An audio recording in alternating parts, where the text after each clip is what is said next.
দর্শক, শুরু করছি সেলিব্রিটি আড্ডা সেগমেন্ট।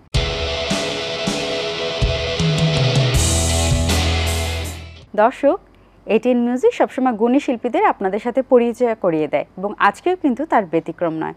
আজকে আমরা আমাদের স্টুডিওতে আমন্ত্রণ জানিয়েছি একজন গুণী শিল্পীকে, যে অত্যন্ত চমৎকার গান করেন এবং সে একজন পাশাপাশি সঙ্গীত পরিচালক, যিনি এক যুগেরও বেশি সময় ধরে ইন্ডাস্ট্রিতে কাজ করছেন।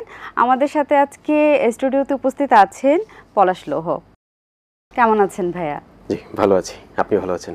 জি, খুবই ভালো আছি। আপনাকে এখানে পেয়ে খুব ভালো লাগছে। Thank you.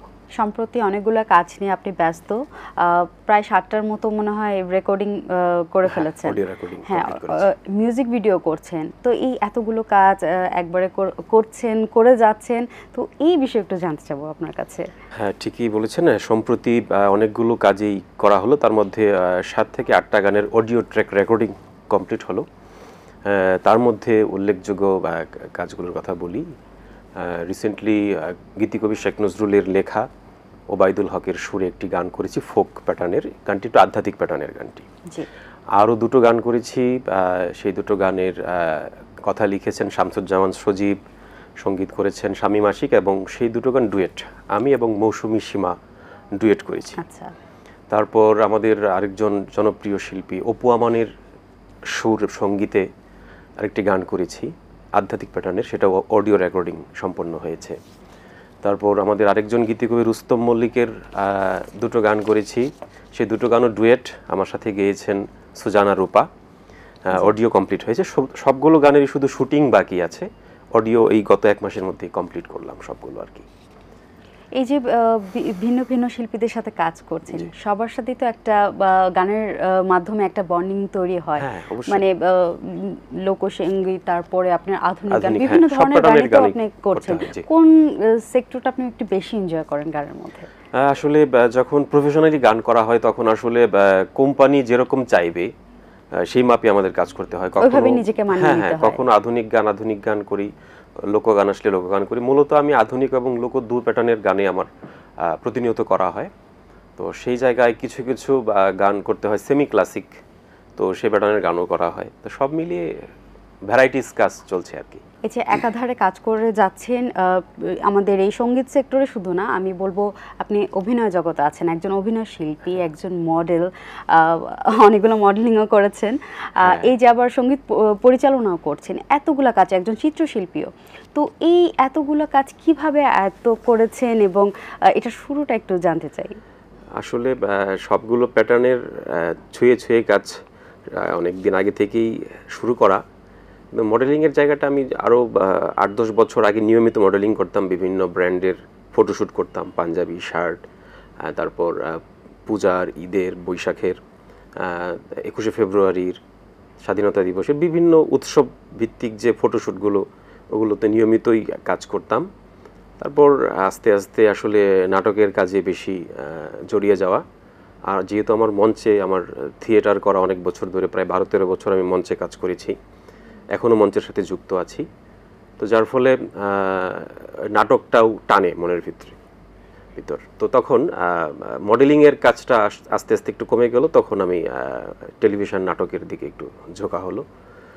তো এর মধ্যে অনেকগুলো ভালো ভালো কাজ করেছি। একটু বেছে বেছে কাজ করাটাও, যেহেতু মঞ্চে কাজ করার একটা রুচি তৈরি হয়, তো সেই জায়গা থেকে কাজগুলো বেছে বেছে অনেকগুলো সিরিয়াল করা হয়েছে, যেগুলো বিভিন্ন চ্যানেলে প্রচার হয়েছে, এবং আরও কিছু সিরিয়াল সামনে কথা হচ্ছে, খুব শীঘ্রই হয়তো বা শুরু হবে। এই যে ওয়েব সিরিজ, নাটক বা বিভিন্ন সিরিয়ালে এখন কিন্তু গানটা কিন্তু খুব কমন, একটা গান দিয়ে কিন্তু তারা শুরু করে বা একটা গান দিয়ে শেষ করে, মানে আমরা দেখেছি যে এখন গানটা কিন্তু খুব জনপ্রিয়। তো ওই নাটকের সেক্টরে বা এই বিভিন্ন জায়গায় অভিনয়ের পাশাপাশি ওনারা গানের অফার করেননি কখনো? না, এটা আমার ক্ষেত্রে হয়নি। যে নাটকগুলোতে অভিনয় করা হয়েছে সেখানে আবার আমার গান গাওয়া হয়নি, সেখানে শুধু অভিনয় করা হয়েছে। আপনি তো চলচ্চিত্র অভিনয় করেছেন, এই এত বড় একটা সুযোগ, এটা কিন্তু একটা শিল্পীর জন্য প্রাপ্তি। একজন শিল্পী চলচ্চিত্রে অভিনয় করবে, এটা কিন্তু আলটিমেট অনেক মানুষের চাহিদা। তো এই বিষয়টা, এই অভিজ্ঞতাটা আপনার কাছে একটু জানতে চাই। এটাও আমার জন্য খুব একটা আনন্দের বিষয় যে সিনেমাতে কাজ করেছি। সিনেমাটি আপনার সরকারি অনুদানে পাওয়া, ছবিটির নাম হচ্ছে ময়নার চর। নদীর পাড়ে, মেঘনা নদীর পাড়ের যে জেলে জীবনদের জীবনী নিয়ে এই ছবিটির কাজ। সেখানে আমি একটি গুরুত্বপূর্ণ চরিত্র অভিনয় করেছি, পুলিশ ইন্সপেক্টরের চরিত্রে। তো সেটা গত 2-2.5 মাস আগে শুটিং শেষ করলাম সেই মেঘনার পাড়ে।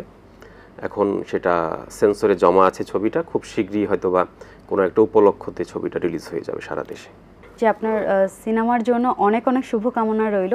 আমরা একটু গানে ফিরে যাই। গানের শুরুর দিকে কোন গানটি আপনার সবথেকে বেশি জনপ্রিয় হয়েছিল?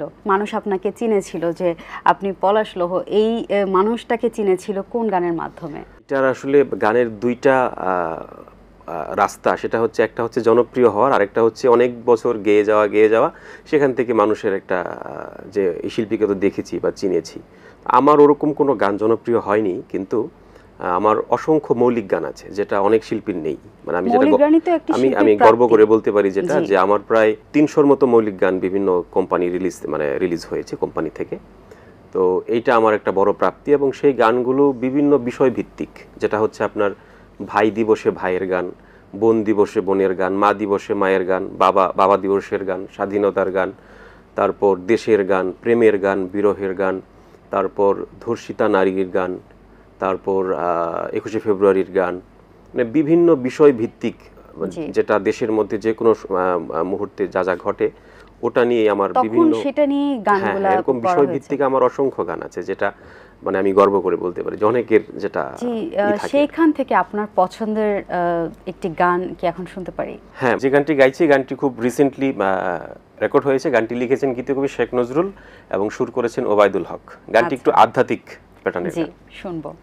জীবনের শেষ সম্বল মাটি মাখা লোটা কম্বল, জীবনের শেষ সম্বল মাটি মাখা লোটা কম্বল, একদিন যা ছিলে আঁকড়ে ধরে সেই শান সওগাত থাকবে পড়ে, একদিন যা ছিলে আঁকড়ে ধরে সেই শান সওগাত থাকবে পড়ে, জানে ভালো পিঁপড়ের দল, জানে ভালো পিঁপড়ের দল, জানে ভালো পিঁপড়ের দল, জানে ভালো পিঁপড়ের দল, চার পায়া খাটিয়া চারজন হাটিয়া, চার পায়া খাটিয়া চারজন হাটিয়া টুকটুক করে যাবে নিয়ে, এই তো তোমার এই তো আমার সাদা কাফনের সাথে বিয়ে, পচে যাওয়া জীবনের শেষ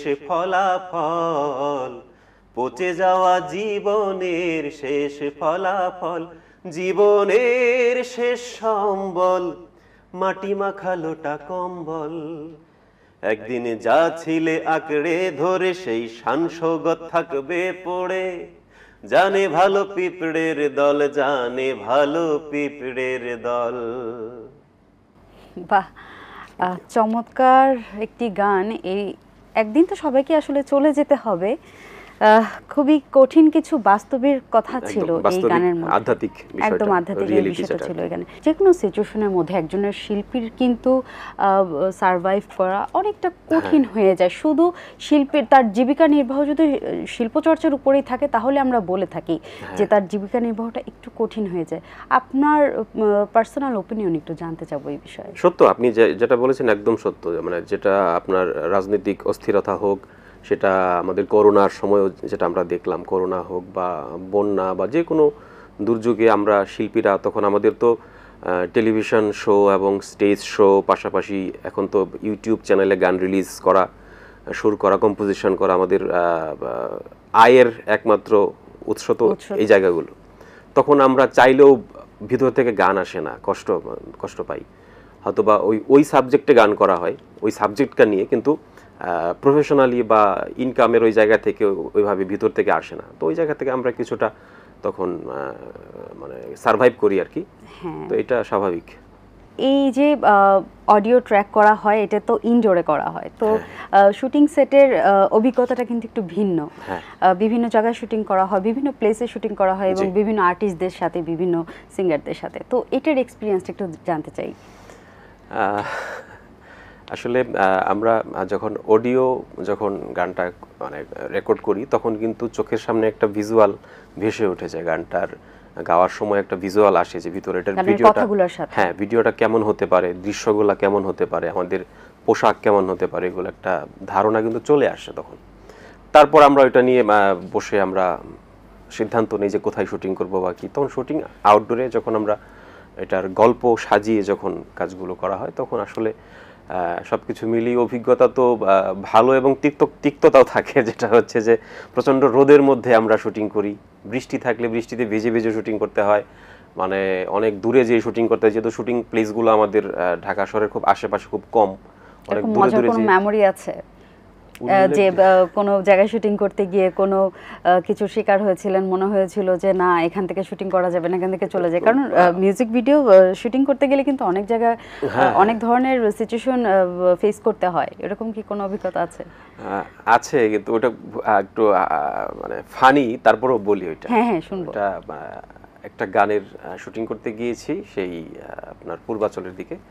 তো ওই গানের একটা দৃশ্যে মানে আমার যিনি যার সাথে মানে দৃশ্যের মধ্যে বিয়ের একটা সিকোয়েন্স আছে, তো বিয়ের সিকোয়েন্সে আমার যিনি ওয়াইফ, বাসর ঘরের দৃশ্য, উনি বসে আছে, আমি পাশে যেয়ে তাকে একটা ডায়লগ দিয়ে হাতটা ধরবো, ধরে থুতনিতে হাত দিয়ে দুটা কথা বলবো, রোমান্টিক অ্যাকসেন্ট। হ্যাঁ, যখন যায় পাশে বসলাম, বসে যখন হাতটা ধরলাম, ধরার পরে হাত এনে দেখি আমার হাতে 3টা নখ। হ্যাঁ, 3টা নখ হচ্ছে আলাদা আর কি, ফেক নেলস আর কি। তো আমি জানি না যে আসলে মেয়েরা ফেক নেলস পরে, আমি ভয় পেয়ে গেলাম যে কি ব্যাপার। তো এটা নিয়ে খুব হাসাহাসি হয়েছে ওই সময় আর কি, যে ফেক নেলসটা খুব ফানি একটা মোমেন্ট ছিল তখন। এবার একটু স্টেজ পারফরমেন্সের কথায় আমরা চলে আসি। তখন বলছিলেন, তো এখন বর্তমানে স্টেজ পারফরমেন্সের যে অভিজ্ঞতা, এটা যদি একটু আমাদের সাথে শেয়ার করতে, যে কোথায় কোথায় যেতে হয় বা কোথা থেকে বেশি ডাক পড়ে? স্টেজ অনুষ্ঠান আসলে আস্তে আস্তে দিন যত যায় তখন পরিবেশের সাথে মিলিয়ে মানে দর্শকের রুচি চাহিদা অনেক চেঞ্জ হয়ে যায়। তো আজ থেকে যদি 5-7 বছর আগের কথাও বলি, মানে অনেক দর্শক ছিল যারা মানে খুব ঠান্ডা গানও শুনতে মানে শোনার জন্য রিকোয়েস্ট করতো, কিন্তু এখন আসলে একটু পরিবেশ অন্যরকম। আসলে এখন বিশেষ করে আমাদের একটু ছেলে শিল্পীদের একটু চাহিদা কম স্টেজে।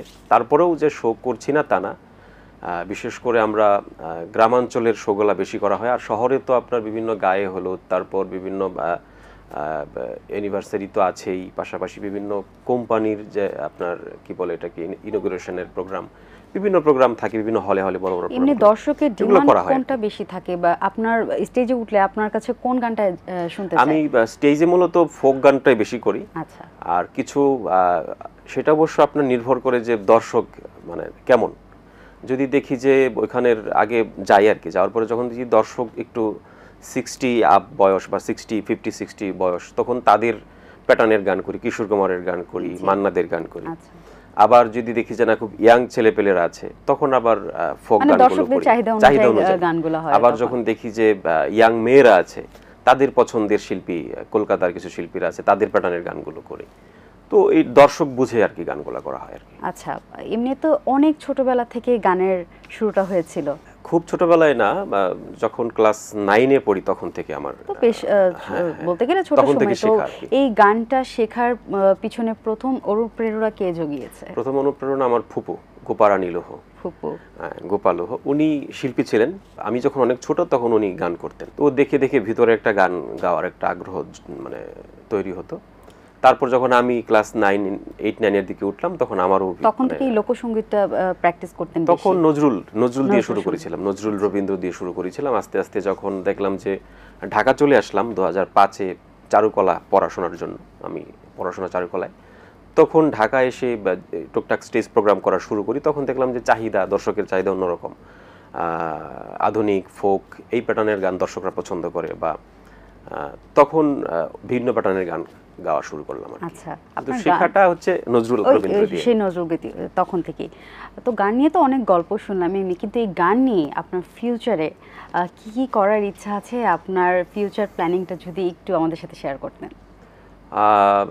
ফিউচার প্ল্যানিং যেটা এখনো মানে আমার যেটা ভিতরে যেটা আসে, সেটা হচ্ছে যে ভালো ভালো গান গেয়ে যেতে চাই। গাইতে গাইতে যদি কোনো গান দর্শকের কাছে স্থায়ী হয়, কারণ সব গান তো আর সবার কাছে স্থায়ী হবে না, অনেক গান করতে থাকতে হবে, তার মধ্যে থেকে 2-1টা গান হয়তো বা স্থায়ী হয়ে যেতে পারে, যেটা দর্শক সারা জীবন মনে রাখবে, শ্রোতারা মনে রাখবে।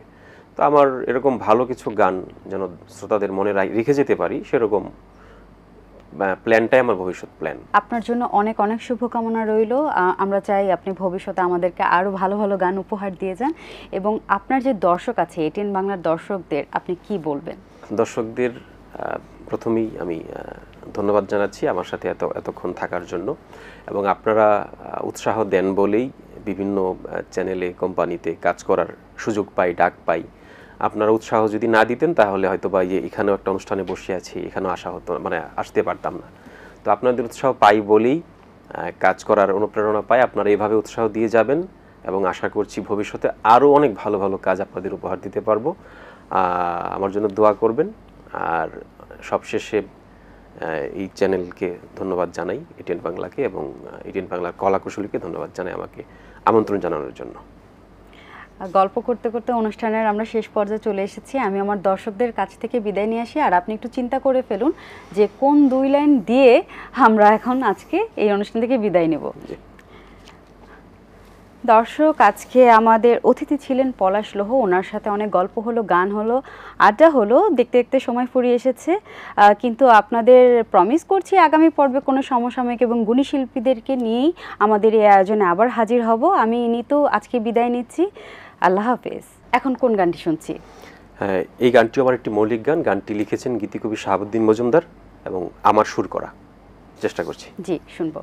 পাহাড়ি বন্ধু আমার পাহাড়ি মন, পাহাড়ি বন্ধু আমার পাহাড়ি মন, মন সপিয়া লগে লগে থাকে সারাক্ষণ।